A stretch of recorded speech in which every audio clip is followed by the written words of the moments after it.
Assalamualaikum warahmatullahi wabarakatuh. Perkenalkan, saya Anggida Swita Anggreni, NIM 2017-04-322. Di sini saya akan mempresentasikan tentang analisa biaya manfaat pembelian laser dioda fotokoagulator di Rumah Sakit Jember. Oke, yang pertama akan memulai dari pembahasan yang pertama pendahuluan.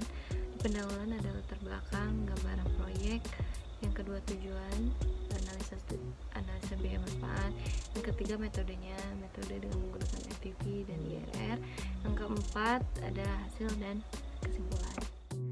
Oke, yang pertama saya akan sedikit menjelaskan latar belakang analisis proyek ini.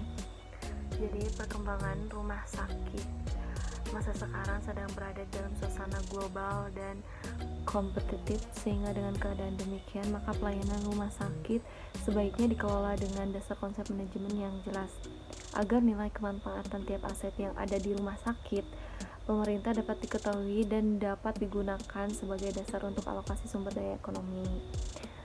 Jadi usulan tersebut antara lain untuk pembelian alat-alat yang menunjang seperti untuk kegiatan di poli mata, kegiatan pengembangan pada poli bedah, intensive care unit atau ICU, radiologi, pengembangan bagian ponek, dan pengembangan fasilitas rawat jalan yaitu pada poli kandungan. Dan selanjutnya gambaran proyek ini adalah analisa biaya manfaat pembelian alat laser dioda fotokoagulator. Jadi lokasinya ada di Rumah Sakit Balung, Jember. Next, ketujuan. Jadi seperti saya yang ketahui, tujuan dari analisa manfaat proyek ini adalah untuk mengetahui kelayakan pembelian alat laser dioda fotokoagulator di Rumah Sakit Balung, Jember. Jadi penelitian ini mengambil usulan pembelian alat laser dioda fotokoagulator karena alat tersebut memiliki tujuan dasar usulan pembelian alat laser dioda fotokoagulator yang bertujuan untuk menunjang kegiatan operasi katarak pada pasien penderita retinopati diabetik yang nantinya dapat dilaksanakan di bangunan Eye Center yang saat ini sedang direalisasikan. Adalah data-data yang diperoleh secara global.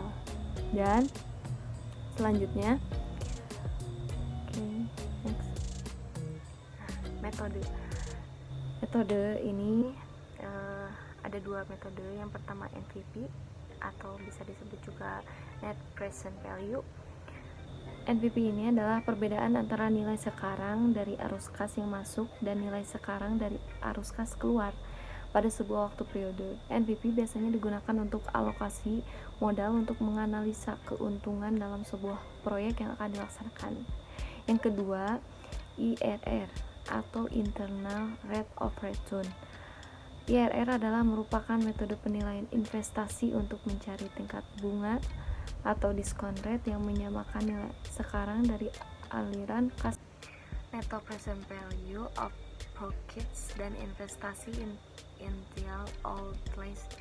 IRR merupakan tingkat pengembalian modal yang digunakan dalam suatu proyek. Dan selanjutnya di sini ada hasil dan kesimpulan. Oke, kita langsung ke hasil dan kesimpulan. Tetapi sebelum ke hasilnya, saya akan menjelaskan sedikit tentang NPV, yang mana NPV kurang dari 0 maka proyek tidak layak dijalankan. Tetapi sebaliknya, kalau NPV lebih dari 0 proyek layak dijalankan.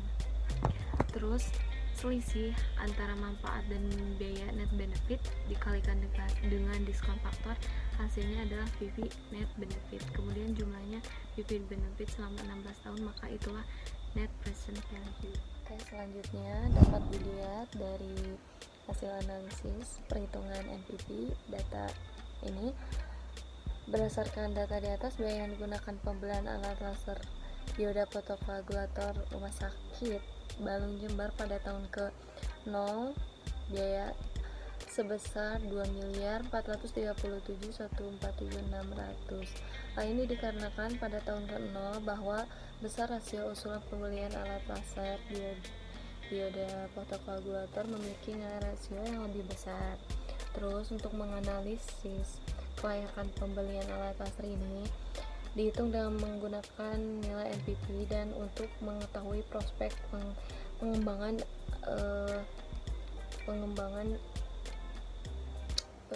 pembelian laser ini menggunakan metode IRR. Dalam perhitungan kriteria investasi proyek ini, pembelian laser ini dilakukan dengan menggunakan aplikasi Excel untuk mempermudah dan mengelola angka. Jadi bisa dilihat kan analisis kelayakannya. Perhitungan NPV diperoleh dengan menghitung selisih dari benefit dan cost dari proyek pembelian alat laser yang kemudian dikali dengan diskon rate-nya.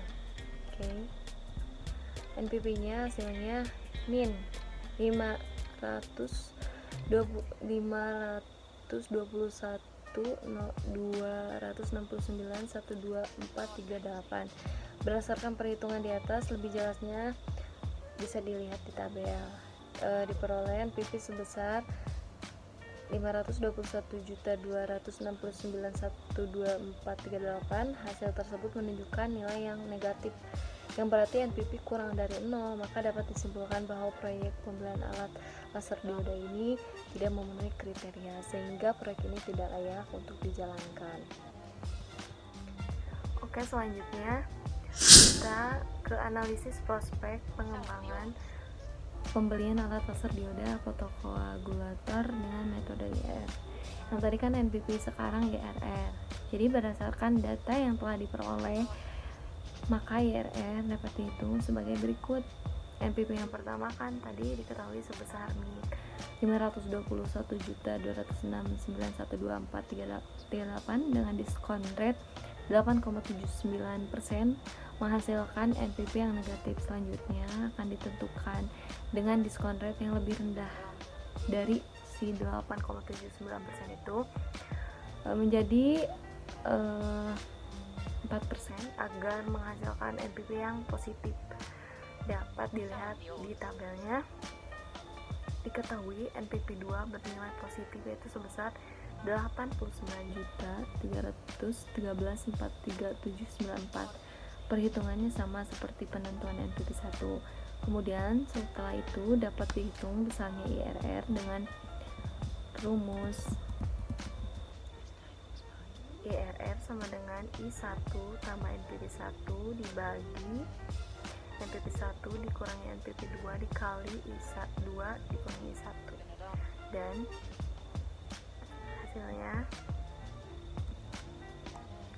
0,05% atau setara dengan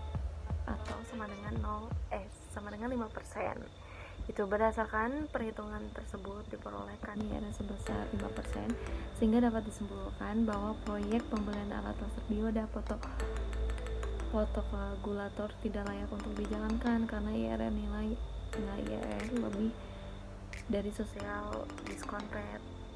Jadi lebih dari 0,0879. Hal tersebut menunjukkan bahwa si pembelian alat laser dioda tidak layak, sehingga dapat dikatakan juga bahwa alat laser dioda memiliki prospek yang tidak baik. Oke, kesimpulannya, berdasarkan hasil uraian yang tadi saya jelaskan, dapat disimpulkan bahwa yang pertama, menurut kriteria investasi NPV proyek pembelian alat laser dioda fotokoagulator dianggap tidak layak untuk dijalankan karena NPV ini bernilai negatif, yaitu sebesar 521.269.12438. Jadi NPV kurang dari 0. Yang kedua, menurut kriteria investasi IRR, proyek pembelian alat laser dioda fotokoagulator dianggap tidak layak untuk dijalankan. yang hanya diperoleh hasil sebesar 0,0879 IRR kurang dari diskon rate yaitu 0,05. Sekian presentasi dari saya. Mohon maaf apabila ada kesalahan pengucapan atau dalam pembahasan penjelasan. Assalamualaikum warahmatullahi wabarakatuh.